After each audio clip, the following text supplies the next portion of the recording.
Hi everyone, I'm so happy that you're here at this channel, New to Happiness, that's the name of the channel. My name is Ruth Lax.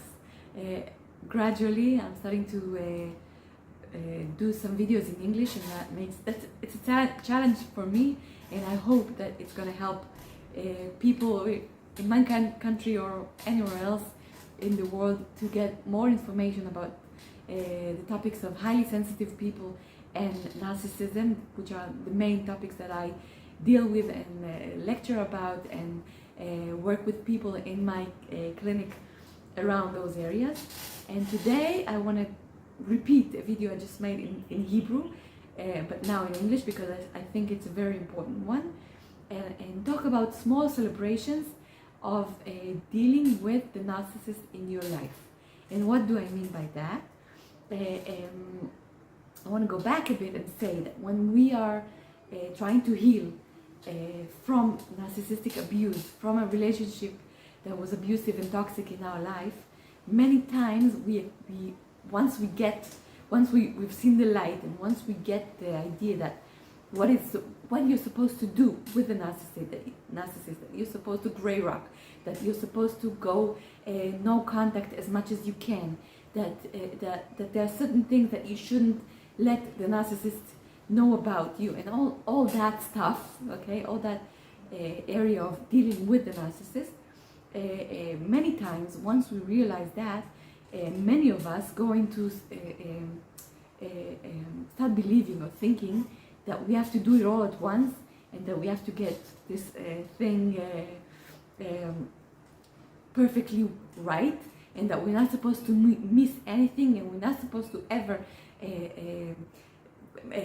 do something that is not something that you do with a narcissist. You're not supposed to let them in.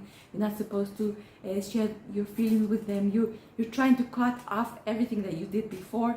And many people, once they get it, they try to stop, just like going on an extreme diet, just like deciding one morning to run a marathon, and when you didn't even run 1 mile. And that way of going about healing is something that is actually very harmful for the person who's trying to heal, because of two things. For certain, you're not gonna be able to do it, because human beings are gradual creatures. They have to go through processes. They have to let go of old habits, and they have to let the new habits and the new way of thinking and everything that has to do with it sink in and start and become part of who they are.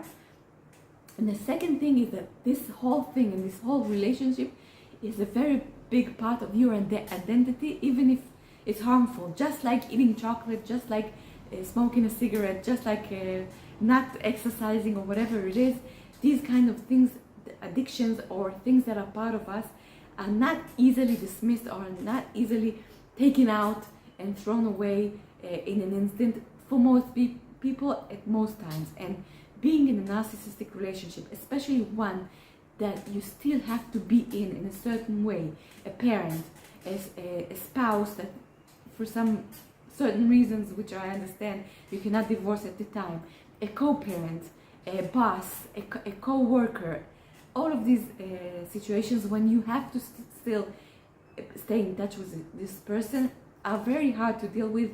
And even though you know the truth, the whole truth about what you're supposed to do with a narcissist, still these things are not easy to take out of your system.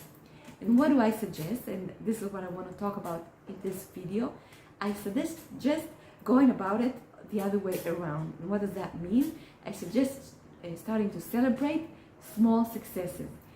And what does that mean? For example, if the narcissist is your father, and you're used to picking up the phone and asking how he's doing and sharing personal information, even if you're 30, 40, 50 or 60, and still hoping for some sort of empathy and some sort of parenting, if you can say that, and it never happens, and usually end the conversation feeling empty and frustrated at yourself, even though you know that, and you still keep on doing it. Once you understand the whole narcissistic concept and the fact that letting in into your emotional world, and sharing emotional stuff with a parent like that is not good for you. I want you to celebrate a conversation in which you did not let that parent in, and you did not do it. Even if you had 3 other conversations that same day, which you did, which you couldn't manage it, and the addiction and the way you used to be, and the fact that you're still yearning for some parental love, all of that stuff did manifest in that conversation, and you couldn't help it, and you did it. Even though that happened in the morning, if you spoke to that parent at noontime and there was something that you held back and you didn't let him in, I want you to congratulate yourself. I want to congratulate you and tell you that is a wonderful thing, and that's not something that easily happens, that you should take for granted, and really celebrate it. I have a customer that has this physical paper on the wall, and every time she has this one of these small wins, she checks another V, if you could say that, telling herself, you did good, and this time you did what you're supposed to do, and that is a good thing. And when you don't do it, you should not be upset with yourself, and know that this is part of the process. So this is what I want to talk about. This is what I wanted to talk about in this video, is celebrating small steps of healing as part of your journey away from the narcissist. And what you can also see is that gradually, if you don't let him, that parent or that boss or that spouse or that co-parent, in one time, the next time is going to be easier. It doesn't mean it's always going to happen, but the process is going to continue, and the conversation the next day is not going to be that automatic, and it's not going to take you to the same type of behavior easily. It's going to be a bit more difficult to get you there, and that's going to gradually grow. And I promise you that I hope and pray, and I think from what I've seen this far in my career, and treating and working with the clients that are healing from narcissistic relationships, that yes, it does grow, and the feeling of competence and the ability to gray rock and to be in control of this harmful situation, of this powerful situation that draws you to the narcissist and to be his narcissistic supply, that is going to gradually get better and better. But it is a process, and for that reason I want you to celebrate every station on the way and tell yourself, I did good, I managed it, and I deserve another check on my paper on the wall, or whatever, on my app, or whatever you want. And that is the good news that I'm continuing my day with. Okay, so this was important for me to do this video in English as well as my main language, Hebrew, and I hope that this reaches my English-speaking friends and just about and also everybody else. And I would really appreciate if you forward this video, and if you join this channel. An English video is gonna be available hopefully once a week, as much as I can, but that is what I'm striving for.